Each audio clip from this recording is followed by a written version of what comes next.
Bakr চমৰীয়াত বালি মাফিয়াৰ আক্ৰমণ বালি সৰবৰাহত বাধা দিয়াৰ বাবে এজন যুৱকক আক্ৰমণ বালি মাফিয়াৰ আক্ৰমণত গুৰুতৰভাৱে আহত যুৱকজন গোচৰ দিয়াৰ পাছতো সন্দেহজনক ভূমিকা আৰক্ষীৰ বকৰ চমৰীয়াত অবৈধ বালি মাফিয়াৰ দপদপনি শিশু বিচৰণস্থলীত চলাই আহিছে দিনে নিশাই অবৈধ বালি খনন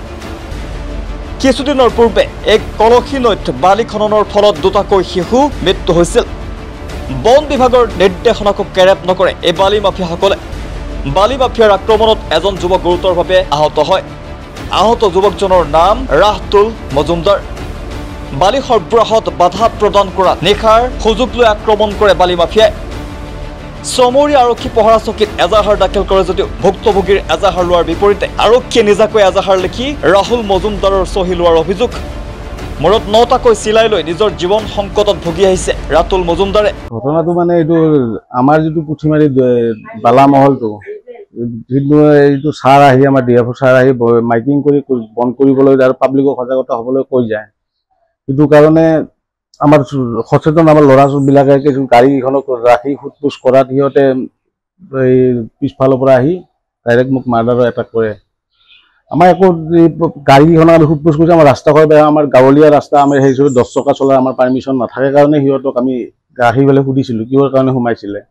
সিহঁতে সোধপোছ নাই সিহঁতে বালা মাফিয়াবিলাকে আহি পুৰা পিছফালৰ পৰা একদম মাৰপিট কৰি একদম কপালত 9টা চিলাই পেলাই দিয়ে উক্ত ঘটনাটো কেছ কৰিছোঁ যদিও কেছত মই মনোভূতভাৱে মোৰ এজাহাৰখন হোৱা নাই মানে ভালকে কথা কয় এজাহাৰখন হোৱা নাই মানে এজাহাৰখন মই লিখি নিছিলোঁ মোৰ পৰা বধেৰে মই যিটো কেছ মই লিখিব লাগিছিল সিহঁতে অলপ নৰম কৰি এখন বেলেগ এখন এজাহাৰ লিখি মোৰ চহী দিয়ে আৰু বেলেগ এখন এজাহাৰ এপ্লাই কৰে চমৰীয়া থানাত হয় এইটো বালিৰ মহল ঠিকাদাৰ মহল আছে নে চৰকাৰী মহল নহয় এইটো মানে বিনা মহলত চলি আছে এইটো চব মেনেজমেণ্ট হৈ চলি আছে এইটো ব্যৱসায়ী কোনোবা জড়িত আছে নেকি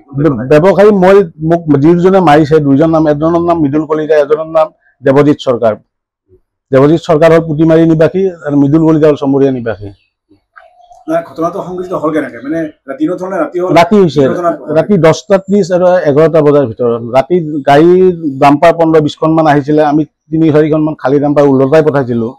ৰাস্তা ঘৰত সিহঁতৰ মেইনটেনেন্সৰ কাৰণে সুবিধা নলয় আমাক সুধি আছে মেইনটেনেন্স কৰাৰ কাৰণে কয় একো নকৰে ৰেছপন্স নিদিয়ে সিহঁতে সিহঁতে দাদাগিৰি মাৰপিট কৰি